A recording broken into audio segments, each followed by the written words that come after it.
Hey guys, welcome to Titans of Tabletop, Down and Dirty D&D. Today, what do a treant, thri-kreen, and a potion of divination have in common? We're going to find out in today's quest log, Pest Control.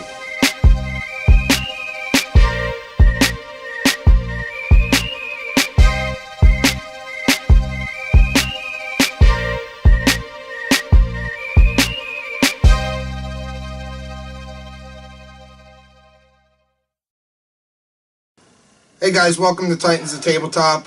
I'm DM Dan. I'm Ant.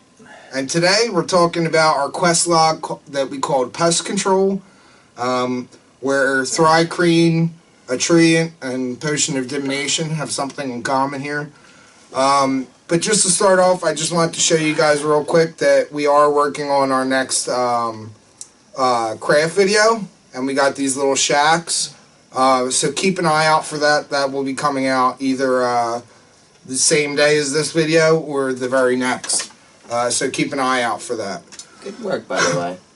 Thank you. Thank you. It wasn't too long, but it is going to be a longer video than our last craft video. It is quick and easy, but it's not as quick as the hay bales, obviously. They're a little bigger, so... but anyway, without further ado, we'll get into our quest log. So if you guys remember last time, we left off with the goat quest, I believe was the last one that we did. Yep, the goat that quest. You were a big part of. Yes, that was a very funny quest. So after they had relations with goats, they decided that they still needed to level up furthermore to learn the dispel magic to attempt that on that orb that they had got. If you guys don't know what we're talking about, go back in the previous quest logs, check them out. I think one of the two the videos have pretty bad lighting. Yeah. The Bitter Azola I know had bad lighting, but we obviously worked that out. So if you just want to listen even to the quest just to catch up, go check that out. The Bitter Azola was a good one too. It was. But they led up to, they finished with the goats and they decided they needed to level up further. So I believe, what was the quest up into the mountains? How did it start? Because this was like an offshoot quest, the Pest Control. The temple quest. So they wanted to go to this temple to retrieve another artifact that they had heard about was up in this mountains. And I think it was actually the Viscount of the town that wanted them to retrieve this object. Now they couldn't get in contact with the Viscount. They had to talk through his advisor. He was very secretive, the Viscount, and didn't want to be seen. But they decided to do it anyway, do the quest anyway. But they had an idea that they were going to get this artifact and not give it to the Viscount because they had a feeling that he had some nefarious ideas for it. So they start heading towards the temple. They took their packs of goats that they had won from the previous quests, excluding Anthony. Money. He took the money in that quest because that quest only offered a small, it was a 25, I think, gold piece or 3 goats. A lot of us took the goats, and we ended up making a like a goat cheese business, which is actually pretty successful right now in game. But that aside, they start going up the mountain further because this was a mountain town that they're in. So they went up further to the tallest of the Asmodeus Peaks, which is the mountain chain that they were in. So they start going up the mountain, and what they see is this guy here that I made. I made him actually out of tin foil, wet toilet paper, and some string here, some twine. He was basically meant to be like a willow tree type tree. And what they came across was a wild willow tree, like thrashing. And upon checks, they noticed that it was actually alive. It was not just a tree. And there was, across from the tree, there were thri-kreen throwing their weapon. I forget what it's called. It's like chachkara or something like that. But they were throwing them at the tree, I guess trying to keep the tree back at bay. So they at first you guys were thinking about assisting the thri-kreen, if I remember right, because they weren't quite sure what was going on, and since the tree was so big, some of them were a little bit intimidated by it. But our halfling bard, Seraphina, decided that she wanted to try to make contact with the tree to find out what was going on. She, through successful stealth checks, snuck up to the tree and asked the tree what was going on. And I believe he said something like, "Oh, these blasted thri-kreen won't leave me alone. They're inside me," and they were thrown off by that. So they decided to help the tree. And they battled the thri-kreen, which at this point I think they were level 3 and 4. Their characters. And thri-kreen, you guys had some trouble with those thri-kreen. We did. They're not very tough monsters, but they were formidable for level 3s and 4s. So just be wary if you're going to throw in thri-kreen at your players, to have a kind of a contingent plan. And you'll see what that is in a second. So they started battling the thri-kreen. It was not going as well as I had thought it was going to go. So I actually had the tree at one point start moving and picking up thri-kreen and smashing them into the ground. And the players loved that. They were like, "We didn't think he was going to move." So that was pretty cool. They were kind of caught off guard by that, so it kind of worked out in my favor. Even though they didn't know at the time, I was just doing it because they were getting their asses kicked. But if you make one, have it go in, grab some thri-kreen, throwing the thri-kreen at other thri-kreen, smashing them, slamming them down on the ground. It added a great effect to the players, and they absolutely loved it. After they defeated that band of thri-kreen, they had a chance to talk to the tree. And I think one of them had Sylvan, I believe, the language Sylvan, so they were able to communicate with them. And he had said that the thri-kreen had begun drinking some potions, that he was unaware of what they were until they had shrunk down. It had shrunk these thri-kreen down, and they had actually got inside him and were trying to look for his brainstem control center to control him for evil deeds. And they also found out that the thri-kreen, they also met a thri-kreen who is not evil and from a different thri-kreen kingdom, who is a diplomat trying to find out if these thri-kreen have gone mad from the artifact they were protecting or not. And it turns out they have gone mad with power, and they were looking to control this thri-kreen, this treant was one of their steps for their nefarious ideas. So they said, well, I guess we got to go in and clean out the thri-kreen from inside this treant. First, we didn't even want to drink the potion, remember? Yeah, they were wary about drinking the potion because they didn't quite know how it would affect them.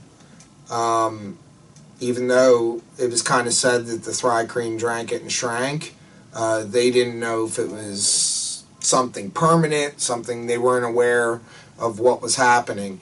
And actually, what it ended up being was the queen of that thri-kreen hive was secreting a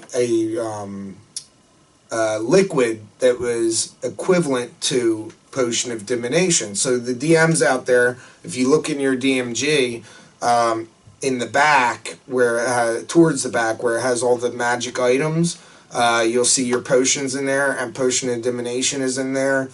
I forget what it does offhand, but it does shrink you down but it has a time limit. That's the difference with this thing. Just as they were afraid of, this had an infinite shrinkage. So they were always going to be shrunk down because they were afraid that if they drank it, they shrank down, went inside, and then it wore off, they would blow up inside him and kill themselves, or maybe the tree and themselves, or both, or whatever. So they finally decided to man up and drink the potions. They went inside the tree, and what I did was I had just taken cardboard and I lined the edges with tinfoil, with crumpled up tinfoil, and I'll give it a little shot of it at the end of this video. But I just simply painted them brown, and they were just, and basically I explained to them that these round circles, they kept going up a level and a level and a level. They were working up from his foot, and they were trying to get to his head. So a couple areas they had avoided combat. They saw that enemies were present, which is surprising because if you look at the thri-kreen in the monster manual, they actually have an advantage to stealth. So they managed to see through the stealth and find them, and then subsequently avoid them. I think you avoided 2 floors. Yeah. They fought the first floor when they walked in the toe, and then they avoided the next 2 floors, and then the last final floor they decided to fight them for some reason. Why they didn't fight the other ones, I don't know. Maybe because you guys were getting your asses kicked prior, so they were wary of these thri-kreen.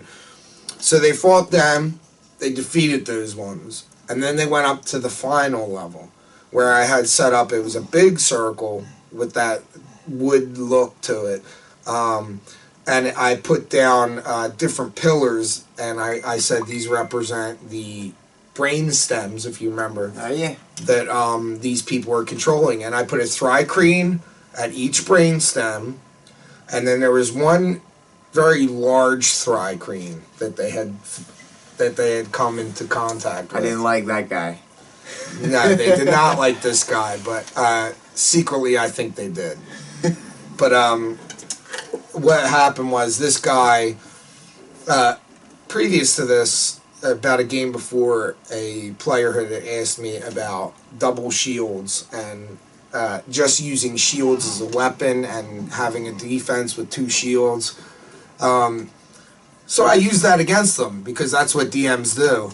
And thri-kreens, for those of you that know, have 4 arms. So I gave him a shield in each one of his arms.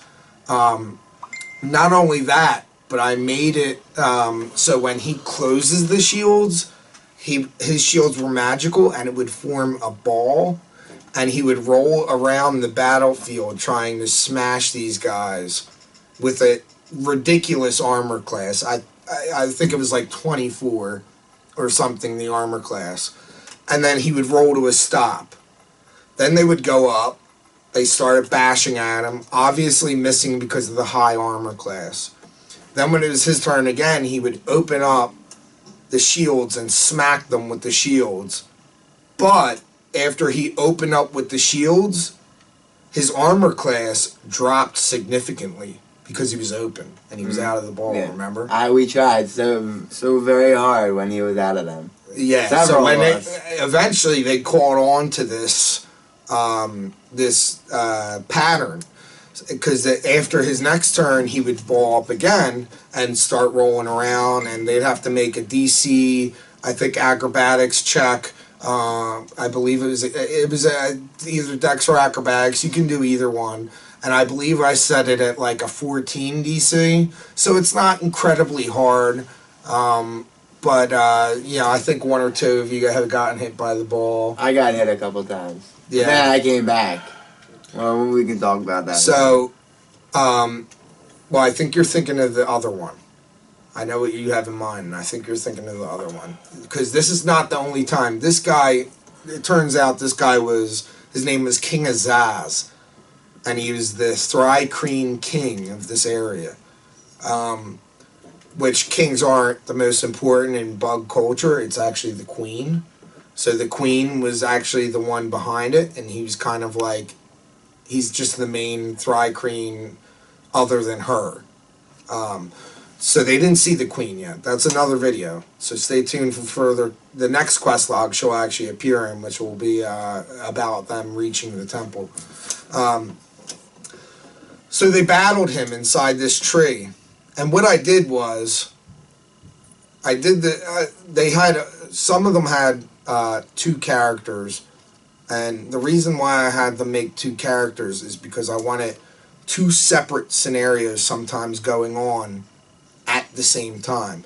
So in reality, when they entered the tree, they thought they were going to start with the tree and start with the tree battle, but they did not. They started outside the tree. Those that had not drank the potion and stayed outside, the side characters and some NPCs that were helping, stayed outside. A thri-kreen attack happened. They retaliated to try to get to the tree again. And then at the end of that battle, the tree actually picked up one of the allies and was about to smash it down. And right as I was saying, it was about to smash her into the ground, which it was Seraphina that he picked up. Seraphina. And he was just about to smash her into the ground. And I said, all right, guys, time to switch to Team A. And they're like, wait, what? Wait, what? Did she survive? They had no clue. I remember that. Yeah. So the whole time they're fighting their way and avoiding and all that through the thri-kreen, they have that in their mind that, oh shit, this treant is about to kill our poor little female halfling bard with one smash, because they saw that he was taking thri-kreens out in one smash. Because I think he has a multi-attack slam. So it was no joke. So when they got up and they started fighting King Azaz, it was really for Seraphina's life they were fighting for. And they had finally got him to a low enough point. And me as a DM, I like to make my villains escape. Always try to make your villains escape. Because then, you know, now it's not, oh, that villain was cool, we killed him, he's gone. Okay, thank you, move on to the next. It's, that bastard got away. And now that guy has more weight and more importance in their lives as characters than if they had just simply killed him. So when they got him to a low enough point, he said, this isn't over, this isn't the last you've seen of me. And he drinks one of those potions as he's doing like some acrobatic flip, because they have the standing leap. He's doing a standing leap over the people to try to reach the ladder to get back downstairs. And in the leap, he was drinking the potion. He tried to grab him. And he almost did, but he just missed the grab. And he shrank even smaller and went down that ladder hole. And they couldn't catch up with him. They waited outside the tree for quite some time afterward to see if they could see him trying to escape. And they did, in fact, see a couple very small ant-sized things jump out and start burrowing into the dirt. And they couldn't, they couldn't get to it. Next time. Too small. Next time I'll get him. So, he gets away. But the important thing is, after he got away, I said, okay, guys, back to Team B. The one that they, you know, Seraphina was about to get smashed. And I say, he's about to smash it, and he stops. And then they still had thri-kreen left for Team B. They weren't even done with the thri-kreen when I cut to Team A. So I left that very suspenseful for them. And I think that ended up being a really great game. That was a really good game. It was interesting because of the two teams. And I try to do that. I know it's unorthodox, but I try to have my players make more than one character because, A, they want to experience it all. And B, you can set up things like that. So, like right now, they're in a city. Now this is way further past. They're in a city, and they have to send people out for help while they defend the city. So that's another situation where you can have Team A and Team B, and you can switch between the two. And you'll see, this was my first time doing the Team A, Team B. I was about to say, wasn't this your first? This was the first Team A, Team B tryout, and it worked beautifully.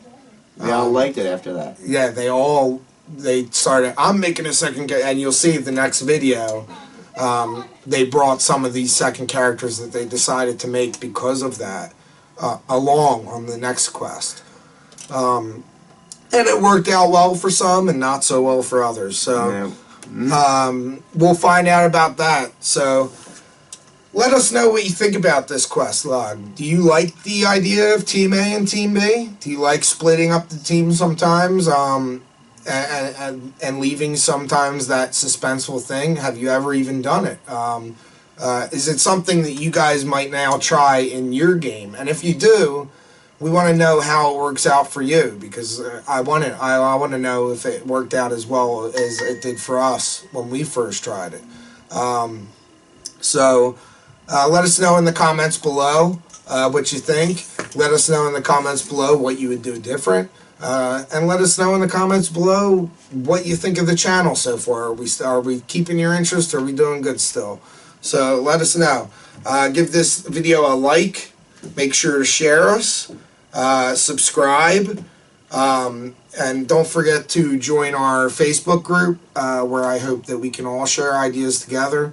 And D&D stories as well as D&D crafts. And follow us on Twitter. You'll get some nice updates of when videos are coming out, and so on and so forth. So until next time, I'm DM Dan. I'm Ed. And we'll see you next time. Hey guys, so I just wanted to show you those tiles I was talking about for the tree. You can see they pretty simply made, nothing crazy. That center round spot with the black circle, I said that was a hollowed out spot that had a ladder connecting to each one. So they just connected all together going up like this. You know? And that's how I had it set up. It was a simple craft to do, so nothing too complicated, but I just wanted to show you guys that real quick. Alright, see you later.